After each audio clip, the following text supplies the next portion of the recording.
ನಮಸ್ಕಾರ. ಇವತ್ತು electoral bond ಬಗ್ಗೆ ಮಾತಾಡೋಣ.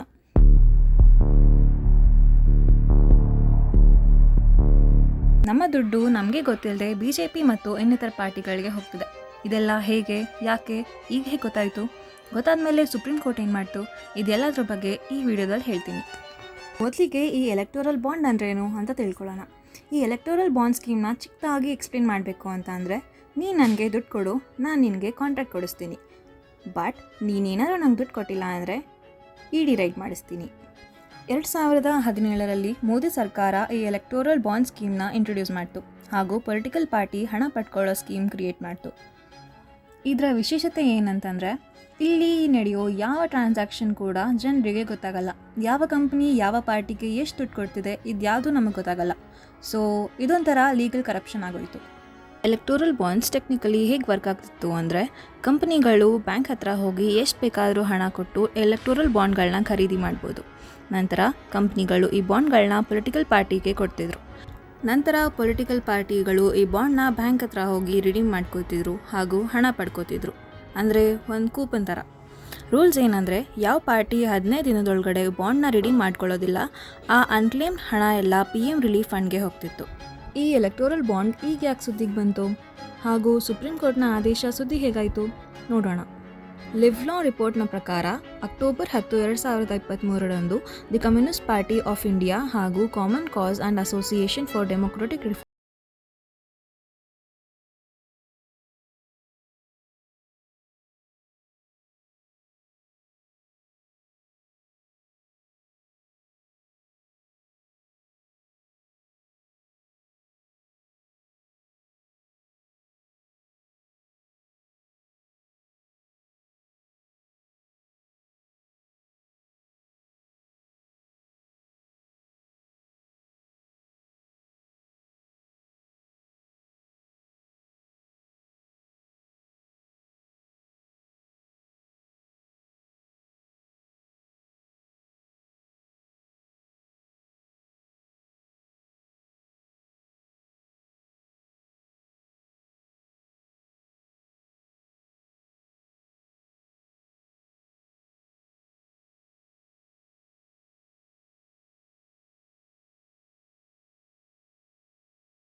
ಎರಡು ಭಾಗಗಳಾಗಿ ಡಿವೈಡ್ ಮಾಡ್ತಾರೆ.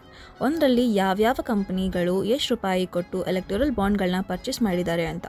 ಇನ್ನೊಂದು ಲಿಸ್ಟಲ್ಲಿ ಯಾವ ಪೊಲಿಟಿಕಲ್ ಪಾರ್ಟಿ ಎಷ್ಟು ಬಾಂಡ್ಗಳನ್ನ ಎನ್ಕ್ಯಾಶ್ ಮಾಡ್ಕೊಂಡಿದೆ ಅಂತ. ಈ ಎರಡೂ ಲಿಸ್ಟ್ನ ಅರ್ಥ ಮಾಡ್ಕೊಳ್ಳೋಕೆ ಅದರಲ್ಲಿರೋ ಸೀಕ್ರೆಟ್ ನಂಬರ್ ಗೊತ್ತಾಗಬೇಕು. ಬಟ್ SBI ಅದನ್ನ ರಿಲೀಸ್ ಮಾಡಿರಲಿಲ್ಲ.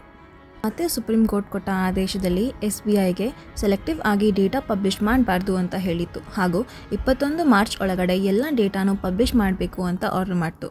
SBI ಎಲೆಕ್ಷನ್ ಕಮಿಷನ್ ವೆಬ್ಸೈಟ್ನಲ್ಲಿ ರಿಲೀಸ್ ಮಾಡಿರೋ ಡೇಟಾ ಪ್ರಕಾರ ಏಪ್ರಿಲ್ 2019ರಿಂದ ಹಿಡಿದು ಫೆಬ್ರವರಿ 2024ರವರೆಗೂ ಬರೋಬ್ಬರಿ 22,217 ಎಲೆಕ್ಟೋರಲ್ ಬಾಂಡ್ಗಳನ್ನು ಕಂಪನಿಗಳು ಖರೀದಿ ಮಾಡಿದೆ ಹಾಗೂ ಅಷ್ಟರಲ್ಲಿ 12,769 ಕೋಟಿ ವೆಚ್ಚದ 22,030 ಬಾಂಡ್ಗಳನ್ನು ಪೊಲಿಟಿಕಲ್ ಪಾರ್ಟಿಗಳು ರಿಡೀಮ್ ಮಾಡಿಕೊಂಡಿವೆ.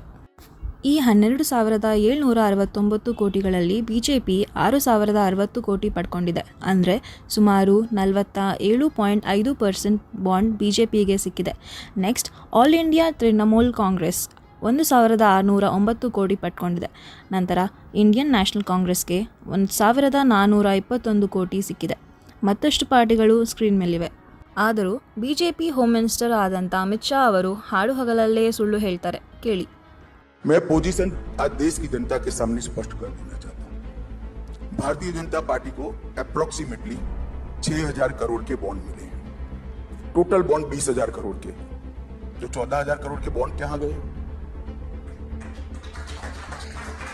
ಈ ಕಿವಿಲಿ ಗುಗ್ಗೆ ಪಗ್ಗೆ ಇದ್ರೆ ನೀಟಾಗಿ ಕೇಳೋದೇ ಇಲ್ಲ. ಏನಂದೆ ಇನ್ನೊಂದು स्पष्ट कर देना चाहता हूं. भारतीय जनता पार्टी को अप्रोक्सीमेटली 6,000 करोड़ के बॉन्ड मिले हैं. टोटल बॉन्ड 20,000 करोड़ के. जो 14,000 करोड़ के बॉन्ड कहां गए? इंडिया टुडे कांग्रेस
ನಮಸ್ಕಾರ.